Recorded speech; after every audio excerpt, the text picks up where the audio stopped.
नमस्कार, आप देख रहे हैं स्टेट न्यूज बुलेटिन और मैं हूं आपके साथ शिवांगी पारिक। तो चलिए खबरों पर जाने से पहले नजर डाल लेते हैं बुलेटिन से जुड़ी अहम सुर्खियों पर। विजय दिवस की 50वीं वर्षगांठ, पीएम मोदी ने नेशनल वॉर मेमोरियल पर स्वर्णिम विजय मशालों का किया स्वागत। नियमों को ताक पर रखकर चल रहे टोल प्लाजा को लेकर शिवसेना लामबंद, मारेला टोल प्लाजा को किया घेराव। छात्राओं को अश्लील मैसेज भेजने वाला शिक्षक गिरफ्तार, आपत्तिजनक मैसेज के स्क्रीनशॉट सोशल मीडिया पर भी वायरल। और अब खबरें विस्तार से। पीएम मोदी गुरुवार को नेशनल वॉर मेमोरियल पहुंचे, जहां पर उन्होंने स्वर्णिम विजय मशालों के स्वागत और सम्मान समारोह में हिस्सा लिया और जंग में शहीद हुए सैनिकों को श्रद्धांजलि दी। प्रधानमंत्री ने श्रद्धांजलि समारोह के दौरान 4 मशालों की ज्वाला को वॉर मेमोरियल पर प्रज्वलित कर अमर जवान ज्योति के साथ में समाहित किया।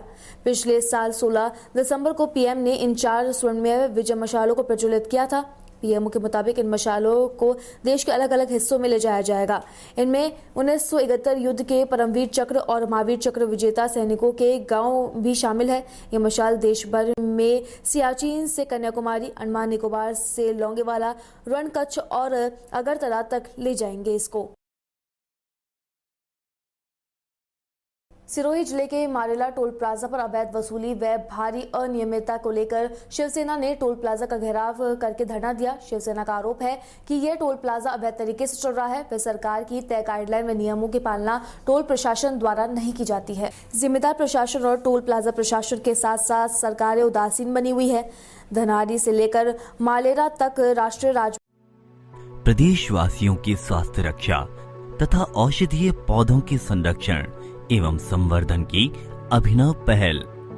मुख्यमंत्री श्री अशोक गहलोत ने औषधीय पौधों के प्रति जन चेतना जागृत करने के लिए 1 अगस्त 2021 को प्रदेश में वृहद स्तर पर एक अनूठी योजना घर घर औषधि योजना का शुभारंभ किया है।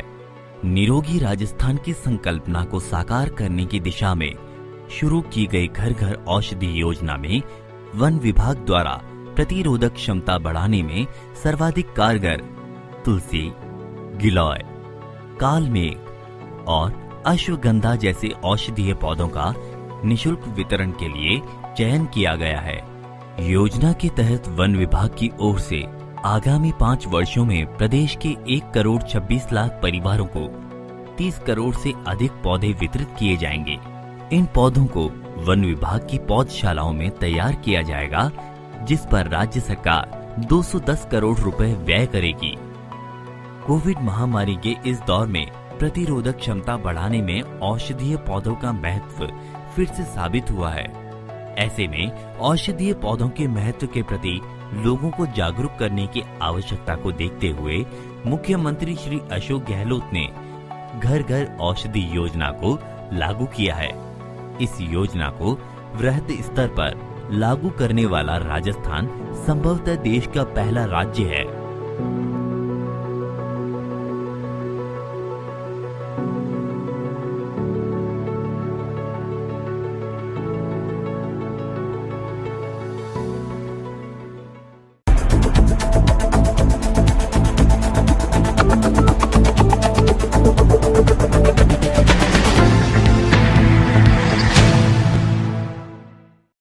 नमस्कार, आप देख रहे हैं हमारा राजस्थान बुलेटिन और मैं हूं आपके साथ शिवांगी पारिक। तो चलिए खबरों पर जाने से पहले नजर डाल लेते हैं बुलेटिन से जुड़ी अहम सुर्खियों पर। विजय दिवस के मौके पर मुख्यमंत्री अशोक गहलोत अमर जवान ज्योति स्थित कार्यक्रम में पहुंचे। कहा कि अमेरिका ने भी हिंदुस्तान को दी थी धमकी। नहीं थम रहा क्षेत्र में अवैध खनन का काला कारोबार, अवैध खननकर्ता बेखौफ होकर दे रहे हैं अवैध खनन के बड़े पैमाने पर अंजाम। यूरिया खाद की किल्लत से किसान चक्कर काटने को मजबूर, सुबह होते ही खाद विक्रेताओं के सामने लग जाती है लंबी लाइन। और अब खबरें विस्तार से। विजय दिवस के मौके पर राजस्थान के मुख्यमंत्री अशोक गहलोत अमर जवान ज्योति स्थित कार्यक्रम स्थल पर पहुंचे। यहां उन्होंने कहा कि पूर्व प्रधानमंत्री इंदिरा गांधी एक महान नेता थी। उनका दृढ़ निश्चय था और सेनाओं का पराक्रम था कि उस समय इतना बड़ा फैसला लिया गया। अमेरिका ने भी हिंदुस्तान को धमकी दी थी, लेकिन इंदिरा गांधी ने इसकी परवाह नहीं की। राजधानी जयपुर में गुरुवार को विजय दिवस के मौके पर अमर जवान ज्योति पर कार्यक्रम आयोजित किया गया। यहां मुख्यमंत्री अशोक गहलोत ने अपने संबोधन में कहा कि कारगिल युद्ध के बाद हमने सहायता राशि बढ़ाई। सहायता राशि से भरपाई नहीं की जा सकती है, लेकिन हमने सम्मान स्वरूप पैकेज तय किया। नियमों में हमने बदलाव किए। शहीदों के परिजनों को भी नौकरी दी जाएगी, ये भी हमने कहा। नवासा नवासी भी नौकरी के पात्र रहेंगे। इंदिरा गांधी देश के लिए शहीद हो गई, लेकिन खालिस्तानी नहीं बनने दिया, जिसमें जिम्मा था कि देश को अखंड रखेंगे, चाहे जान चली जाए। उन्होंने मुझसे एक बार जान से मारने की भी बात कही थी। बारा के केलवाड़ा क्षेत्र में अवैध खनन एवं पेड़ों पर कुल्हाड़ियां चलने का सिलसिला थमने का नाम नहीं ले रहा है। अवैध खननकर्ता एवं भूमाफिया वन भूमि के स्वरूप को बिगाड़ने में लगे हुए हैं। ऐसा ही एक मामला जगदीशपुरा के पास जंगलों में देखने को मिला है। यहाँ पर भूमाफिया बिना किसी भय के दर्जनों ट्रैक्टर ट्रॉली की सहायता से दिन दहाड़े अवैध खनन को अंजाम देने में लगे हुए हैं। वहीं दूसरी ओर वन विभाग के अधिकारी कर्मचारी मुख दर्शन बनकर कुछ नजारा देखते रहते हैं। इन भूमाफिया एवं अवैध खनन के साथ में मिलकर जमकर एक मित्रता भी निभाई जाती है। जो भी व्यक्ति अधिकारी कर्मचारी से इनकी शिकायत करता है तो उनका नाम उजागर कर दिया जाता है। स्थानीय वन कर्मियों की मिलीभगत से भूमाफियाओं के हौसले बुलंद हैं, जिसे दिन बड़े पैमाने पर अवैध खनन को अंजाम दिया जाता है। उनसे संबंधित वन विभाग के अधिकारी फोन तक नहीं उठाते। कई बार ग्रामीणों को इसकी शिकायत उच्च अधिकारियों तक की गई, लेकिन परंतु आज तक इन भ्रष्ट अधिकारियों पर कोई कार्रवाई नहीं हुई है। केलवाड़ा कस्बे के अंदर यूरिया खाद की किल्लत से किसान चक्कर काटने को मजबूर है। कस्बे सहित क्षेत्र में खाद बीज की दुकानों पर खाद की सप्लाई कम होने के कारण किसानों को भारी समस्या का सामना करना पड़ रहा है। अग्रवाल सेल्स के राधेश्याम गुप्ता ने बताया कि 512 बैग उत्तम यूरिया आया, जैसे नकल व आधार से एक किसान 2 कट्टे यूरिया दिया गया। खाद के वितरण कृषि पर्यवेक्षक सूरज प्रकाश मेहता द्वारा किया गया एवं खत्री फर्टिलाइजर्स के यहाँ पे 440 से भी ज्यादा बैग उत्तम यूरिया आया, जिसे किसान पर्यवेक्षक निरंजन मेहता की निगरानी में किसानों को दिया गया है। पर्याप्त मात्रा में खाद नहीं आने से काफी किसान बिना यूरिया खाद के मायूस होकर चले गए। वहीं क्षेत्र में किसान खाद विक्रेताओं की दुकान पर सुबह से ही लंबी लाइनें लगी रहती है, लेकिन इकाइयों में उनकी जरूरत के मुताबिक खाद नहीं मिल पाता है। वहीं आधे से ज्यादा किसानों को मायूस होकर खाली हाथ ही लौटना पड़ता है। किसानों ने प्रशासन से गुहार लगाई है कि खाद की किल्लत को जल्द से जल्द दूर किया जाए, जिसे समय पर फसलों में डाला जा सके। सिरोही में United form of bank union के बैनर तले 2 दिवसीय राष्ट्रव्यापी हड़ताल के तहत सिरोही शहर के बैंक कर्मियों ने प्रदर्शन करके हड़ताल की है। इनका कहना है कि केंद्र सरकार निजीकरण के लिए बैंकिंग कानून बिल 2021 संसद में पेश कर रही है, जिसका देश भर में पुरजोर विरोध है। इस बिल में बैंकिंग कंपनी एक्ट 1970 व 1980 में संशोधन करने का प्रावधान है। वहीं बैंक रेगुलेशन एक्ट 1949 में भी कुछ बदलाव किए जाना है। सरकार का मकसद बैंकों का निजीकरण करना है। निजीकरण करने के लिए ही सरकार संसद में बिल लाना चाह रही है, जिसका विरोध देश भर में 10 लाख बैंक कर्मी 2 दिवसीय हड़ताल कर उतरे हैं। सिरोही में भी बैंक कर्मी 2 दिवसीय हड़ताल पर हैं। वहीं बैंक कर्मियों ने आज केंद्र सरकार के निजीकरण के विरुद्ध के अंदर जोरदार नारेबाजी की व प्रदर्शन किया। जोरदार प्रदर्शन कार्यक्रम में सिरोही शहर के सरकारी बैंकों के सभी कर्मचारियों ने हिस्सा लिया।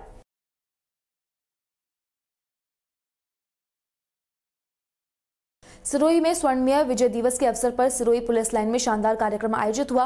इस अवसर पर 1971 के युद्ध के दौरान अपने सशस्त्र बल के साहस और बलिदान को याद किया गया। अति 1971 का युद्ध भारत के सैन्य इतिहास का स्वर्णिम अध्याय पर प्रकाश डाला गया। वक्ताओं ने अपने संबोधन में सशस्त्र बल और उनकी उपलब्धियों के बारे में बताया। आपको बता दें कि 93,000 पाकिस्तानी सैनिकों ने आत्मसमर्पण किया था। 16 दिसंबर 1971 को भारत ने बांग्लादेश को आज़ादी दिलाई थी। इससे पहले यह देश पाकिस्तान का हिस्सा था और इसे पूर्वी पाकिस्तान के नाम से जाना जाता था। पाकिस्तानी सेना पर भारत की जीत और बांग्लादेश के गठन की वजह से हर साल 16 दिसंबर को भारत और बांग्लादेश में विजय दिवस के तौर पर मनाया जाता है। इस युद्ध के अंदर 93,000 पाकिस्तानी सैनिकों ने आत्मसमर्पण किया था। पाकिस्तानी सेना के कमांडर लेफ्टिनेंट जनरल के नियाजी ने भारत के पूर्व सैन्य commander lieutenant general Jagjit Singh Arora के सामने आत्मसमर्पण कर दिया था। 16 दिसंबर की शाम जनरल नियाजी ने आत्मसमर्पण के दस्तावेज साइन किए थे। आयोजित कार्यक्रम में जिला कलेक्टर भगवती प्रसाद कलाल, पुलिस अधीक्षक धर्मेंद्र सिंह यादव, जिला प्रमुख अर्जुन राजपुरोहित, सिरोही विधायक संयम लोढ़ा, जिला परिषद सीईओ भागीरथ विश्नोई सहित कई प्रशासनिक अधिकारी व और भी सैन्यगण मौजूद रहे।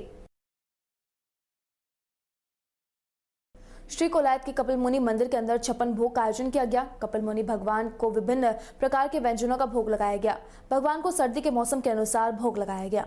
मंदिर में विशेष श्रृंगार कर महाआरती का आयोजन किया गया। सर्व समाज के द्वारा 56 भोग एवं महाआरती का आयोजन हुआ। भगवान विष्णु के पंचम अवतार महर्षि कपिल मुनि के मंदिर में आज 56 भोग का आयोजन हुआ। सुबह से ही श्रद्धालुओं की भीड़ 56 भोग का दर्शन करने के लिए उमड़ पड़ी। वहीं मंदिर पुजारी ने मंदिर में विशेष सजावट कर 56 भोग लगाया। इस दौरान सर्व समाज की ओर से महाआरती का आयोजन किया गया, जिसमें एसडीएम प्रदीप कुमार चार सहित बड़ी संख्या में श्रद्धालु उपस्थित रहे। लोगों ने दिन भर 56 भोग के दर्शन किए व महिलाओं ने भजन कीर्तन भी किया। हर साल की तरह आज 56 भोग का आयोजन किया गया है। हर साल ऐसे आयोजन होता है और दिन प्रतिदिन बढ़ता है। आयोजन में कोई कमी नहीं रहती, आगे भी बढ़ेगा। और कपिल मुनि के मंदिर में 56 भोग हर साल लगता है। सभी भक्तों की तरफ से होता है, सभी भक्तों की तरफ से 56 भोग होता है। सभी भक्त आते हैं, महाआरती कराते हैं और प्रसाद लेके घर को जाते हैं। कोलायत पंचायत समिति अंतर्गत हाडला भाटियान ग्राम पंचायत में आज प्रशासन गांव के संग शिविर आयोजित हुआ, जिसमें 22 विभागों के अधिकारी मौजूद रहे। शिविर प्रभारी एवं उपखंड अधिकारी प्रदीप कुमार ने जानकारी देते हुए बताया कि राजस्थान सरकार द्वारा चलाए जा रहे अभियानों के तहत शिविर में लोगों के वंचित काम पूरे किए जा रहे हैं।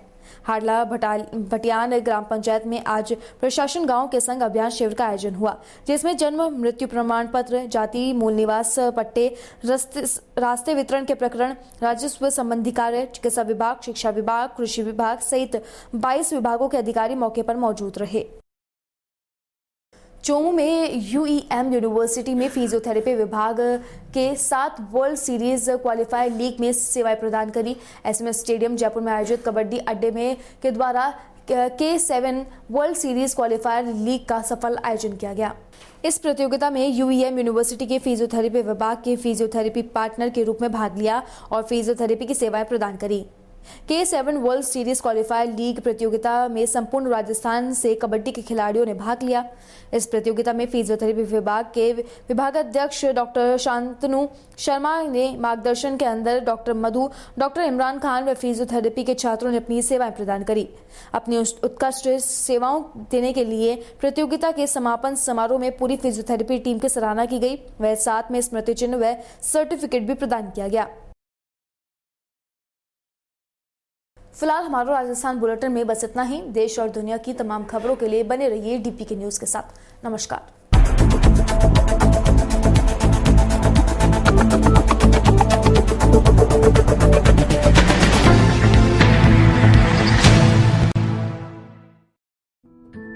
मुख्यमंत्री किसान मित्र ऊर्जा योजना। जैसा कि मुख्यमंत्री श्री अशोक गहलोत ने कहा है, राज्य सरकार हमेशा किसानों के प्रति संवेदनशील रही